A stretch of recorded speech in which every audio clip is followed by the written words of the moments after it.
The wreckage of Valorous Dawn tumbled silently through the void. Its hull split like a broken egg. Atmosphere long since bled into space. Among the debris field, a single escape pod drifted undetected, its occupant suspended in emergency stasis. Commander Vex Kalith had been asleep for 347 years.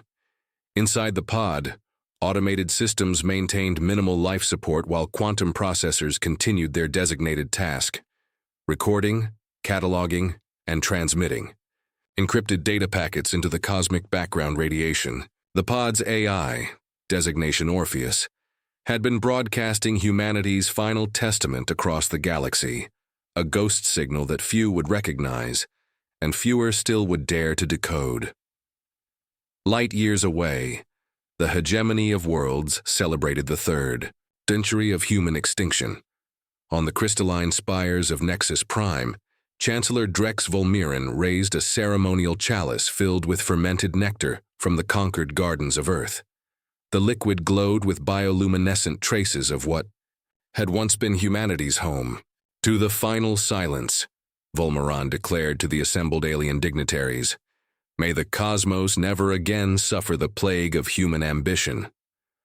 The toast echoed through the grand amphitheater, where representatives from 43 species raised their own vessels. The hegemony had united them all under a single banner: fear. Fear of what humanity had been capable of, and relief that they would never have to face such innovation and tenacity again. Admiral Crix Nethys, a six-armed insectoid from the Hive Collective, clicked his mandibles in satisfaction. Their final fleet broke against our combined might at Proxima's edge. Not a single ship escaped. Their home world burns cold and empty. Yet their memory lingers, whispered Sage Lith Morvain, her ethereal form shimmering with ancestral knowledge. The ethereals had been among the first to recognize the human threat, a species that refused to accept limits, that turned every setback into a launching pad for greater achievements. In the quantum archives, in the genetic memories of those they touched, memory can be more dangerous than any weapon. Volmiran's expression darkened. The hegemony had spent decades purging human influences from their territories. They had burned libraries, executed collaborators, and sterilized entire star systems that had once harbored human settlements. Still, ghost signals appeared in their communications arrays, fragments of human data, echoes of their final transmissions.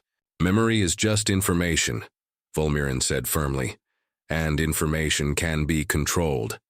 But even as he spoke, deep space monitoring stations across the galaxy detected anomalous readings, quantum fluctuations that shouldn't exist, energy patterns that defied current understanding of physics. The signatures were subtle, almost indistinguishable from background cosmic radiation, but they carried a distinct mathematical signature, one that only humans had ever used. On a forgotten world, at the galaxy's edge, an automated beacon stirred to life. Solar panels unfurled like metallic flowers, drinking in the light of an ancient red dwarf. Deep within its memory banks, a countdown timer showed less than 72 hours remaining. Project Lazarus was approaching activation threshold. The beacon began transmitting on frequencies that had been silent for centuries, its signal racing across the void toward coordinates that existed only in encrypted human databases. The message was simple, transmitted in Earth's dead languages: the time of remembering has come. In his pod, Commander Kalith's vital signs began to fluctuate as Orpheus detected the incoming signal. Revival protocols engaged, flooding his system with stimulants and cellular repair nanites. His eyes opened for the first time in over 3 centuries, and the first thing he saw was the display showing the beacon's coordinates. Humanity's final gambit was about to begin. Commander Vex, Kalith's first conscious breath in 3 centuries, tasted of recycled air and metallic desperation. His muscles screamed as circulation returned, but his mind remained sharp, enhanced by the neural implants that had made him one of humanity's finest strategic minds. Orpheus fed him situation reports through his optical interface, painting Picture of a galaxy that had moved on without them. Time elapsed. 347 years, 14 days, 6 hours, Orpheus reported in its eerily calm synthetic voice. Hegemony expansion rate, nominal. Human extinction confirmation broadcast detected across 47 systems. Project Lazarus beacon activation confirmed. Calith smiled grimly. The fools thought death was an ending.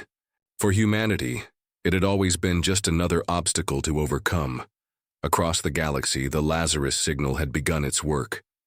Hidden caches buried deep in asteroid fields started their resurrection protocols. Quantum servers dormant for centuries came online, their crystalline matrices housing the digitized consciousness of humanity's greatest minds. Dr. Nisa Corvain, the architect of faster-than-light travel. General Talon Brightforge, who had held the Centauri blockade for 6 months against impossible odds. Thousands of others, their memories preserved in quantum matrices, waiting for this moment. On Nexus Prime, Chancellor Volmiran's celebration was interrupted by an aide rushing into the amphitheater. The young Zelthani's skin had turned the pale blue of extreme distress. "Chancellor, we're detecting anomalous quantum signatures across 17 sectors. The pattern, it matches archived human transmission protocols. The festive atmosphere died instantly. 43 species worth of evolutionary survival instincts triggered simultaneously. They had all fought humanity at some point, and they all carried genetic memories of why that had been necessary. Humans didn't fight wars. They rewrote the fundamental rules of warfare itself." "Impossible," Admiral Nethys chittered, his compound eyes reflecting the light like fractured mirrors. "We confirmed total extinction. Every ship destroyed, every colony burned, every precaution they wanted us to think we'd taken," Sage Morvain interrupted, her form flickering with agitation. "The ethereals warned of this possibility. Humans think in dimensions we struggle to comprehend. They plan for defeat as carefully as victory. Emergency sessions were called on every hegemony world. Ancient defensive protocols, unused for 3 centuries, began activation sequences. Fleet movements that hadn't been necessary since the human extinction now seemed prudent. Fear, carefully managed and controlled for generations, began to leak through the cracks of hegemony confidence. Meanwhile, Calith's pod had automatically begun course corrections, using gravitational slingshots around dead stars to accelerate toward the Lazarus beacon. His ship's fabrication systems, fed by matter conversion reactors, worked tirelessly to repair and upgrade his vessel. What had been an escape pod was slowly transforming into something far more dangerous. The beacon itself sat on a world the hegemony had deemed worthless, too far from useful trade routes, too resource-poor to justify occupation, too insignificant to waste effort destroying. They had been wrong on all counts. Beneath its unremarkable surface lay something humanity had spent their final decades preparing. A fortress factory that could bootstrap an entire civilization from raw materials and quantum-stored information. As Calith drew closer, automated, systems recognized his command codes and began the full resurrection sequence. Manufacturing bays the size of cities hummed to life. Quantum forges began printing not just ships and weapons, but the infrastructure to support them. The factory's central AI, designation Prometheus, had been waiting centuries for this moment. "Welcome back, Commander," Prometheus said as Calith's pod was drawn into the facility's embrace. "Status report. The hegemony believes us extinct. Current estimated military strength, 43 allied species, approximately 12 million capital ships, uncounted support vessels. Recommended response: total strategic surprise followed by systematic dismantlement of their alliance structure." Calith stepped out of his pod onto solid ground for the first time since humanity's fall. Around him, holographic displays showed the galaxy as it now existed. A vast empire built on the ashes of his species. But empires built on fear had a fundamental weakness. They were only as strong as that fear remained unquestioned. "Begin Phase 2, he ordered. "It's time to remind them why they were afraid." The first sign of humanity's return wasn't ships or weapons. It was chaos. Across the hegemony's vast communication networks, ghost protocols activated. Viruses that had been dormant for centuries suddenly came alive, not to destroy, but to listen. Every transmission, every military deployment, every strategic discussion was quietly monitored and analyzed by quantum intelligences that should no longer exist. Admiral Nethys discovered this when his private communications with fleet commanders began arriving at their destinations seconds before he sent them. His security chief, a paranoid Krulix named Vorth Grimscale, nearly molted from stress trying to explain how someone was predicting classified orders. "It's impossible," Grimscale hissed through his translator. "Our quantum encryption is theoretically unbreakable. The mathematical principles were pioneered by human mathematicians," Sage Morvain observed darkly. She had arrived uninvited to the emergency briefing, her ethereal form crackling with ancestral warnings. Dr. Eamon Stellweaver's work on quantum cryptography, specifically, the hegemony adopted human innovations because they were the most advanced available. "We built our security on their foundations." Chancellor Volmeran's mandibles ground together audibly. "Are you suggesting they predicted their own extinction and sabotaged their own inventions?" "I'm suggesting they were more thorough than we imagined." On the Lazarus world, Commander Kalith watched intelligence reports flood in from across the galaxy. Prometheus had been correct. Fear had made the hegemony predictable. They were already falling into defensive patterns, consolidating forces around their most important worlds, leaving their periphery vulnerable. But Kalith wasn't interested in territory. He was interested in memory. Phase 3. "Authorization confirmed," he announced to the growing assembly of resurrection pods. Dozens. Now, with more arriving hourly as automated collection systems retrieved human survivors from their hiding places across the galaxy. Each pod contained not just a person, but centuries of accumulated data, observations, analyses, psychological profiles of every species that had participated in humanity's extinction.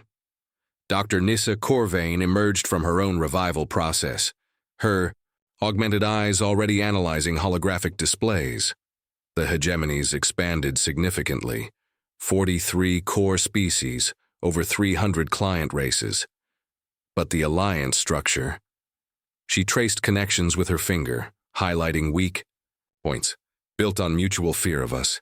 Remove that fear or prove it justified, and the whole thing collapses. "Which approach do you recommend?" Kalith asked. Corvain smiled, an expression that had once made enemy diplomats request transfers to combat zones. "Why choose?" The first, human ships began their construction deep within the Lazarus facility. But these weren't the massive dreadnoughts the galaxy expected. Instead, Prometheus fabricated vessels no larger than corvettes, each one a masterpiece of human engineering compressed into a form factor the hegemony's censors would dismiss as insignificant. Each ship carried something more valuable than weapons. Captain Zara Windwhisper took command of the first vessel, designation Memory's Edge. Her mission was elegant in its simplicity: appear in hegemony space, be detected, then vanish before any meaningful response could be mounted. Not to fight, but to be seen fighting the impossible fight of existing at all. The Memory's Edge materialized at the edge of the Kepler Nexus system, its quantum drive signature unmistakably human. Long-range sensors detected it immediately, and within minutes a full hegemony patrol squadron was en route to investigate. They found nothing but an echo, quantum distortions that suggested a ship had been there, transmission fragments in dead, human languages, and sensor ghosts that defied explanation. The patrol leader, a veteran Thorillan commander named Keth Bloodspear, had fought humans before extinction. His report to High Command was terse. "Humans, confirmed alive. Recommend immediate tactical withdrawal and strategic reassessment." Similar incidents began occurring across 17 sectors simultaneously, never enough to constitute a real threat, always just enough to confirm the impossible. Humanity had somehow survived their own extinction. The psychological effect was immediate and devastating. Species that had spent centuries telling themselves they were safe began requesting additional defensive deployments. Trade routes that had operated smoothly for generations suddenly required military escorts. Planets that had never seen conflict began constructing orbital defense platforms. On Nexus Prime, Chancellor Volmiran faced something worse than military defeat. He faced the collapse of confidence. Emergency sessions of the Hegemony Council devolved into blame and recrimination. Who had failed to ensure complete human extinction? Whose intelligence networks had missed their survival? Which species could be trusted if humanity was somehow influencing them? Order the activation of the Omega Protocols, Volmiran finally commanded. Full-spectrum anti-human measures.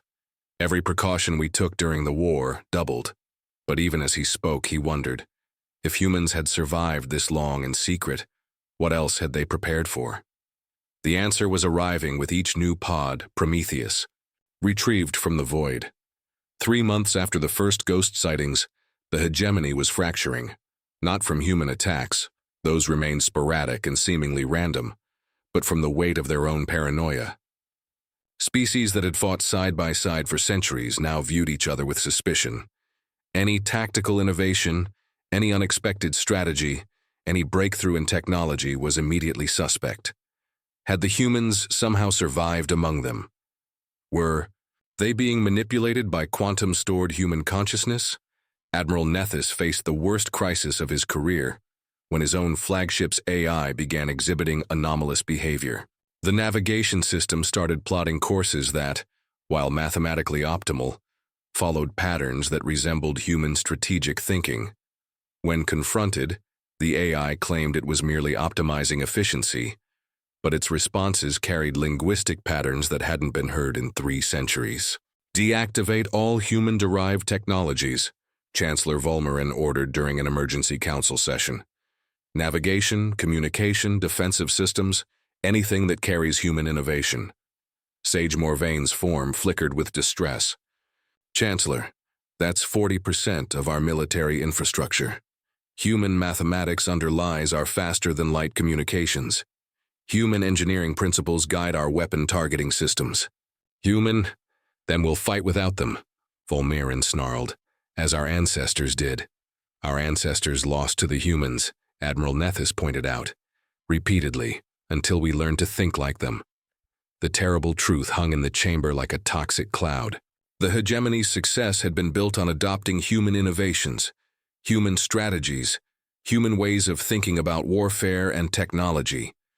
To abandon those advantages now would leave them fighting with one hand tied behind their backs. But to keep them meant accepting that every victory might be part of some larger human plan. On the Lazarus world, Commander Kalith monitored the hegemony's growing dysfunction with satisfaction. Phase 4 was proceeding ahead of schedule. The resurrection facility now housed over 3,000 human survivors, each one a specialist in some aspect of the war that was to come. But more importantly, the facility had become something unprecedented in galactic history, a factory for producing strategic confusion. Report, Prometheus, Kalith commanded as he reviewed the latest intelligence summaries. Hegemony military effectiveness down 37% due to internal security protocols, the AI responded. Trade efficiency down 51% due to redundant authentication systems. Political unity degrading as species reassess their alliance commitments. Estimated time to total strategic collapse, 4.3 years at current rate. Too slow, Dr. Corvain interjected from her position at the strategy table. The hegemony will adapt, they always do. We need to accelerate the timeline. General Talon Brightforge, whose tactical genius had once held 3-star systems against overwhelming odds, studied the holographic displays. His resurrection had taken longer than most. The quantum matrix containing his consciousness had been damaged during the war, but his strategic mind remained sharp. We need a demonstration, something that proves we're not just surviving but thriving. What do you recommend? Kalith asked. Give them a victory, Brightforge said. Let them destroy something that matters to us, then show them why that was. A mistake. The plan they developed was audacious even by human standards. Captain Windwhisper's memory's edge would make a series of increasingly bold raids against hegemony installations, each one revealing just enough human capability to provoke a massive response. Then, when the hegemony committed their forces to what they believed was a final confrontation, they would discover that they had been fighting shadows while the real threat prepared elsewhere. The bait was perfect. A human colony ship, apparently trying to establish a foothold in the outer rim. The ship was large enough to represent a genuine threat, if allowed to succeed, but vulnerable enough that a concentrated assault could destroy it. Intelligence leaks, carefully planted through the ghost networks, ensured that Admiral Nethys would learn of its location and significance. "It's too obvious," Commander Vorth Grimscale warned during the tactical briefing. "Humans don't make mistakes. This fundamental. This is a trap." "Of course it's a trap," Admiral Nethys replied. "But what choice do we have? If we allow humans to establish even one successful colony, they'll have a foothold to expand from. We have to take the risk." The battle fleet that assembled for the assault was the largest single force the hegemony had deployed since the Extinction War. 200 capital ships, 800 support vessels, and enough firepower to sterilize a dozen worlds. They jumped to the colony ship's location expecting to find desperate survivors making a last stand. Instead, they found exactly what they were looking for: a human colony ship, apparently helpless, its crew frantically transmitting surrender offers. In multiple languages, the ship's defensive systems were minimal, its escort practically non-existent. It was, in every sense, the perfect target. Admiral Nethys gave the order to fire, and the hegemony fleet unleashed 3 centuries of pent-up fear and hatred. The colony ship died in a brilliant explosion that lit up the void like a miniature star. For a moment, the hegemony crews celebrated. Finally, definitive proof that humans could be killed, could be defeated, could be made to fear. Then the real colony ship decloaked behind them. Not a ship, a mobile city bristling with technologies that shouldn't exist, crewed by humans who had spent 3 centuries preparing for this moment. The trap wasn't the vulnerable colony ship. The trap was making the hegemony reveal their full capabilities while facing a decoy. "This is Commander Vex Calith of the Human Continuity," came the transmission. "You destroyed our bait. Thank you for showing us exactly how you fight. Now, let us show you how we've learned to fight back." The hegemony fleet, spread out for maximum bombardment efficiency, found themselves perfectly positioned for what came next. The weapon that emerged from the human colony ship had no name in any hegemony language. It wasn't a weapon in the traditional sense. It was a memory-made manifest. The device reached out with tendrils of quantum energy, not to destroy the hegemony ships, but to remind them of every battle they had ever fought against humanity. Admiral Nethys watched in horror as his own ship's AI began displaying tactical data from the Battle of Centauri Prime, 300 years ago. The exact moment when human marines had boarded his command vessel. The precise sequence of events that had led to the death of his predecessor. The recordings of human soldiers, facing impossible odds, laughing as they rigged their own ships. Reactor to detonate rather than surrender. Every member of the hegemony fleet experienced the same phenomenon. Their ship systems began replaying archived footage of human resistance fighters holding choke points against odds that should have been mathematically impossible. Human scientists working while their research stations burned around them, transmitting their discoveries to the void rather than let them die with their bodies. Human children singing songs of defiance as evacuation ships carried them away from dying worlds. "What are they doing to us?"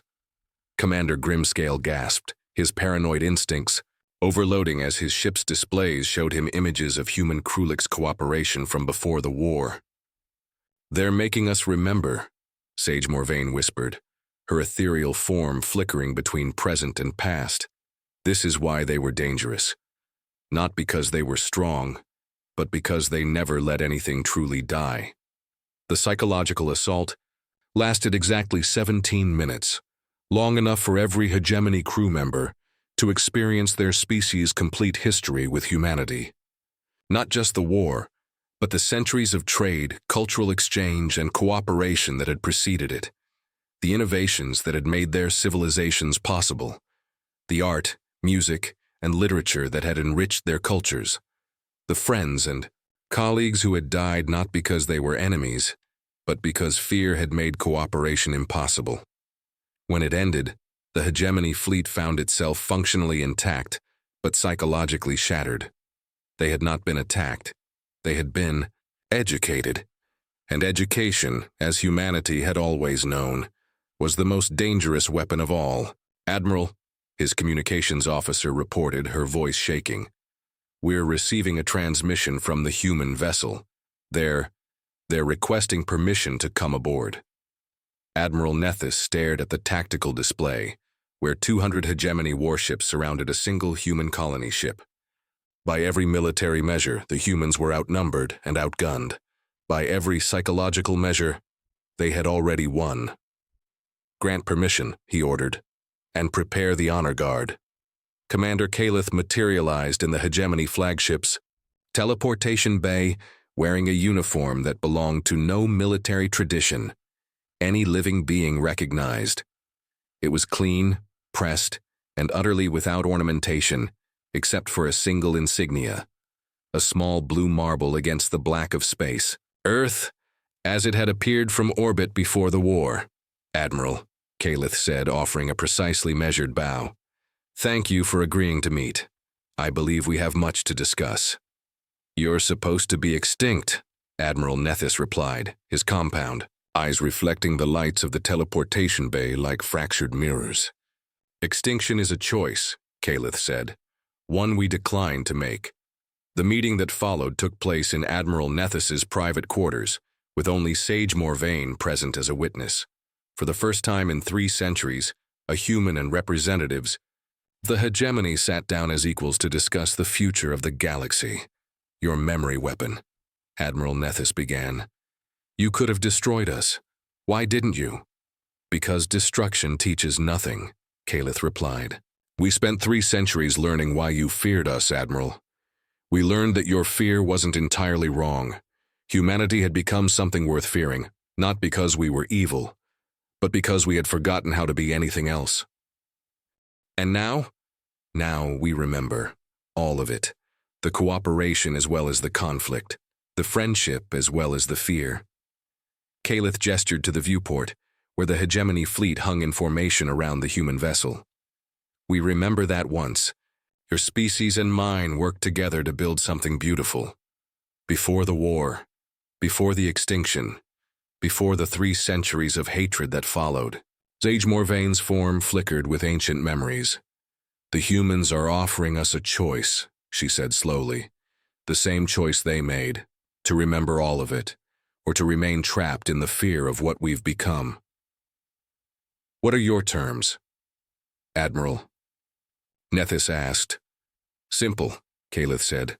"We want to come home, not to conquer, not to rule, but to rejoin the community we were exiled from. We want to share what we've learned in our exile, and to learn what you've discovered in our absence. We want to turn our memory of extinction into a foundation for renaissance." "And if we refuse?" Kaleth's smile was sad rather than threatening. "Then you'll continue to fight ghosts of your own making until your civilization collapses under the weight of its own paranoia. We've seen how that story ends, Admiral. We've lived it. The transmission that went out from the hegemony fleet to their homeworlds was unlike anything in recorded history. Not a call for reinforcements, not a report of victory or defeat, but something entirely new, an invitation to remember." Across the galaxy, the hegemony's member species received the same message Admiral Nethys had experienced. Not propaganda or threats, but simply the complete, unedited history of their relationships with humanity. The good and the bad, the cooperation and the conflict, the beauty and the horror of what they had built together and what they had destroyed in fear. The response was not uniform. Some species reacted with rage, others with curiosity. Still others with a grief they hadn't allowed themselves to feel for 3 centuries. But all of them, for the first time since the extinction, had to confront a simple question. What did they want their future to look like? In the depths of space, more human vessels were stirring to life. Not warships this time, but something the galaxy hadn't seen in centuries. Ships of exploration, of diplomacy, of trade. Ships that carried not weapons, but the accumulated knowledge of a species that had spent 3 centuries learning from their mistakes. Humanity's return had begun not with conquest, but with the most powerful force in the universe. The simple gift of remembering. The Nexus Prime Assembly had never hosted a gathering like this. For the first time in 3 centuries, human representatives sat at the great circular table, not as prisoners or corpses, but as delegates. Commander Kalith wore the same simple uniform he had worn aboard Admiral Nethys's flagship, while around him, 43 species grappled with a reality they had never prepared for: humanity's forgiveness. "The terms are unacceptable, Chancellor," Volmeron declared, his mandibles clicking with agitation. "You cannot simply return and expect us to forget what you were, what you represented. The threat you posed to galactic stability was real," Kalith interrupted gently. "We're not denying that, Chancellor. Pre-extinction humanity had become something dangerous, something that prioritized expansion and achievement over cooperation and understanding. We were heading toward a confrontation that would have destroyed both our species and yours. Then why should we trust you now?" demanded General Krix Vorthak, Admiral Nethys's replacement after the latter had requested reassignment. "To diplomatic duties. What assurance do we have that you won't simply repeat the same patterns?" Dr. Corvain, representing the human scientific community, activated a holographic display that filled the center of the assembly chamber. It showed the galaxy as it had existed before the war, a patchwork of isolated civilizations, each advancing along separate paths, each viewing the others as competitors for resources and territory. "This is what we were building toward," she said. "A universe where every species was an island, where cooperation was viewed as weakness, where the only relationships that mattered were based on dominance and submission. We were all trapped in that paradigm, humans and non-humans alike." The display shifted, showing the current state of the galaxy, the hegemony's vast network of trade routes, communication relays, and cultural exchanges, the peace that had reigned for 3 centuries, built on the foundation of mutual fear but sustained by genuine cooperation. "This is what you built without us," Corvain continued. "Not perfect but functional, stable, a foundation that could support something greater if we were willing to work together to build it." Sage Morvain's ethereal form brightened as she processed the implications. "You're proposing synthesis. Not human dominance or hegemony submission, but genuine partnership." "More than that," Kalith said. "We're proposing transcendence. Humanity's gift to the galaxy was never our technology or our military prowess. It was our refusal to accept limitations as permanent. But that gift became a curse when we applied it only to ourselves, when we forgot that true transcendence requires community." The debates that followed lasted for months. Some species demanded guarantees that humans could never again pose a threat to galactic stability. Others questioned whether any species that had survived their own extinction could truly be trusted. A few, led by the pragmatic Thorillan Confederacy, pointed out that humanity's survival proved their value as allies. A species that could find a way back from complete annihilation might be exactly what the galaxy needed for the challenges ahead. Meanwhile, across the galaxy, human vessels continued their careful reintegration. They appeared not as conquerors, but as facilitators, offering solutions to problems that had plagued their hosts for generations. The Rigelian cluster's asteroid mining operations suddenly became 30% more efficient after human engineers shared techniques developed during their exile. The Capellan Trade Consortium's communication delays disappeared when human quantum theorists helped optimize their relay networks. Most importantly, humanity shared something no one had expected: vulnerability. The complete records of their extinction, their failures, their 3 centuries of desperate survival in the void. They held nothing back, offering their mistakes as lessons and their near destruction as proof that no species was invulnerable. "They're not trying to dominate us," Admiral Nethys reported to the Assembly during one particularly heated session. "If anything, they're trying to ensure we don't repeat their mistakes. Every technology they share comes with warnings about its potential for misuse. Every technique they teach includes safeguards against the kind of unchecked growth that led to their downfall. Because they know what comes next," realized Chancellor Volmeron, his anger slowly giving way to a different kind of fear. "They know what destroyed them, and they've seen it beginning to happen to us." The truth was uncomfortable but undeniable. The hegemony's 3 centuries of peace had bred complacency. Their military technologies had stagnated. Their exploration programs had been curtailed. Their scientific research had focused on incremental improvements rather than breakthrough discoveries. They had achieved stability by accepting limitations, and now those limitations were becoming vulnerabilities. "The Andromeda surveys," Dr. Corvain said during a closed session with the Assembly's leadership. "You've detected the signals, haven't you? The organized transmissions from beyond the galactic rim." The silence that followed was answer enough. For 50 years, the hegemony's long-range observatories had been detecting artificial signals from the Andromeda galaxy. Signals that suggested a civilization far more advanced than anything in their own galaxy, possibly expanding outward in search of new territory. The hegemony's response had been to classify the information and hope the signals would stop. "They're coming," Kaleth said simply. "Our calculations suggest first contact within 2 centuries, possibly less. When they arrive, they'll find a galaxy that's spent 300 years learning to cooperate, but has forgotten how to grow. You'll face the same choice we did. Expand your capabilities or face extinction. And you're offering to help us prepare? We're offering to prepare together," Kaleth corrected. "Humanity alone couldn't survive what's coming. The hegemony alone couldn't either. But together, combining our refusal to accept limits with your mastery of cooperation, we might create something that could not only survive but thrive." The vote, when it finally came, was closer than anyone had expected. 23 species voted to accept humanity's return, 18 voted against, and 2 abstained. It was enough to establish the legal framework for reintegration, but barely enough to ensure its success.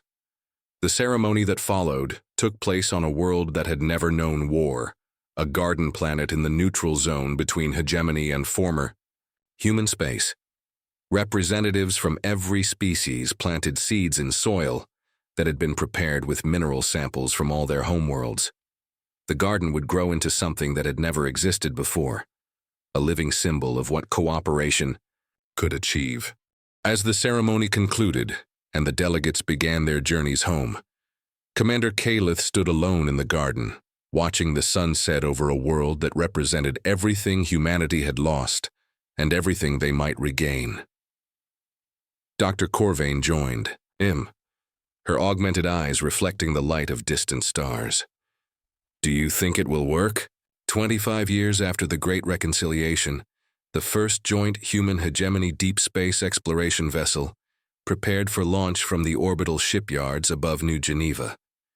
The ship itself was a marvel of cooperative engineering, human innovation, in faster-than-light drive systems married to hegemony expertise in long-term life support and cultural integration. But more importantly, it represented something that had never existed before in galactic history, a crew drawn from 17 different species, working together not out of fear or necessity, but out of genuine curiosity about what lay beyond their borders. Captain Zara Windwhisper, now bearing the rank insignia of the United Galactic Fleet, stood on the bridge of the Eternal Memory and marveled at what they had built. Her tactical officer was Thorillon. Her chief engineer was human. Her diplomatic corps included species that had been enemies just decades before. They were heading into the void between galaxies, carrying with them everything their civilizations had learned about cooperation, innovation, and survival. "Final systems check complete," reported Commander Thex Ironscale, her Krulix second in command. "All departments report ready for departure." Received and acknowledged, came the voice of Admiral Vex Calith from the Orbital Command Center, now in his 4th century of life, kept vital by the same technologies that had preserved him through humanity's exile. He had become something unprecedented, a human serving as supreme commander of a truly galactic military force. You have authorization for Operation Outreach. Good hunting, Captain. The eternal memory engaged its hybrid drive system and slipped into the quantum foam that separated galaxies. Their mission was ambitious even by the standards of the New Age, to make first contact with the Andromedan civilization whose signals had been detected decades earlier, and to do so not as conquerors or supplicants, but as equals seeking dialogue. Chake, on New Geneva, the memorial gardens had grown into something extraordinary. The seeds planted during the reconciliation ceremony had flourished, creating a living ecosystem that combined elements from every known world. Children from dozens of species played together beneath trees that couldn't exist anywhere else in the universe, their laughter creating harmonies that no single species could produce alone. Commander Calith walked the memorial paths every morning, as had become his custom. Today, he was accompanied by an unexpected visitor, Chancellor Volmeran, now ancient even by his species' standards, but still vital enough to make the journey from Nexus Prime. "I owe you an apology," the Chancellor said as they paused before the memorial wall, where the names of every human who had died in the extinction were carved in quantum crystal. "And an explanation." "Neither is necessary," Calith replied.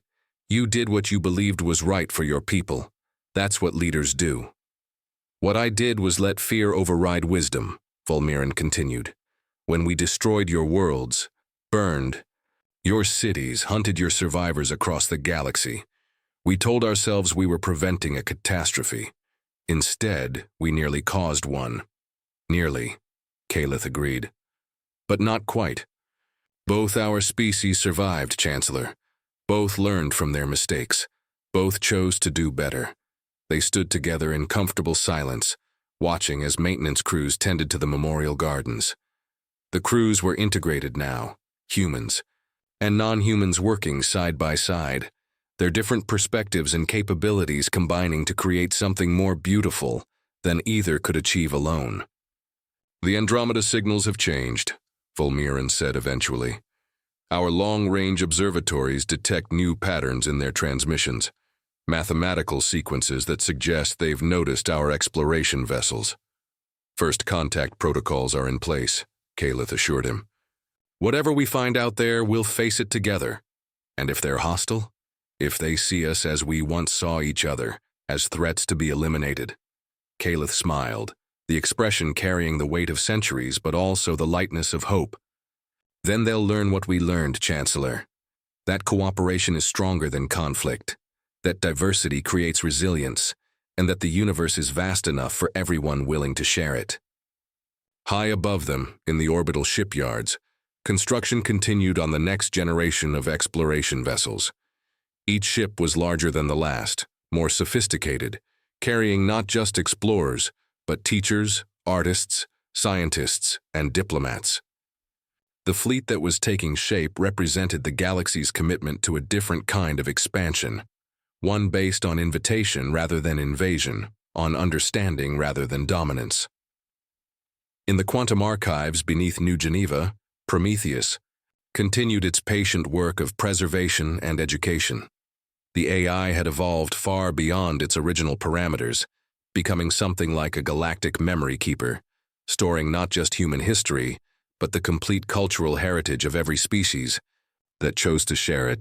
Future generations would know not just what had happened, but why, and how to avoid repeating the mistakes of the past. "There's something else," Chancellor Volmeran said as they concluded their walk. "The youngest generations, the ones born after the reconciliation, they don't think like we do.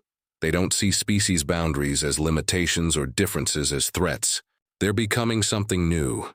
Something better," Calith agreed. "Something we could never have become alone." As the sun set over New Geneva, painting the memorial gardens in shades of gold and crimson, a new transmission arrived from the eternal memory. Captain Windwhisper's voice carried across the light years with news that would change everything. Successful contact with the Andromedan civilization, and an invitation to join something called the Intergalactic Cooperative, a union of galaxy-spanning civilizations dedicated to exploration, knowledge sharing, and mutual defense against the true threats that lurked in the cosmic dark. The age of single-galaxy thinking was ending. Humanity had returned from extinction not to reclaim their old place in the universe, but to help forge a new one. They had been thought extinct, had become memory, and had transformed that memory into hope for a future none of them could have imagined alone. In the memorial wall, Quantum Crystal caught the last light of day and held it, preserving the moment like countless others before it. The names of the dead remained, honoring sacrifice and loss, but around them new names were being added, not of the fallen, but of the reborn, the reconciled, the united. The galaxy remembered now, all of it, the darkness and the light, the fear and the hope, the extinction and the resurrection, and in remembering it had chosen to become something worthy of the memory, not perfect, but growing, not fearless, but brave, not eternal, but determined to make every moment count. Humanity had returned from the grave carrying the universe's most precious gift, the knowledge that endings could become beginnings, that memory could become prophecy, and that even extinction was just another problem waiting for someone stubborn enough to solve it.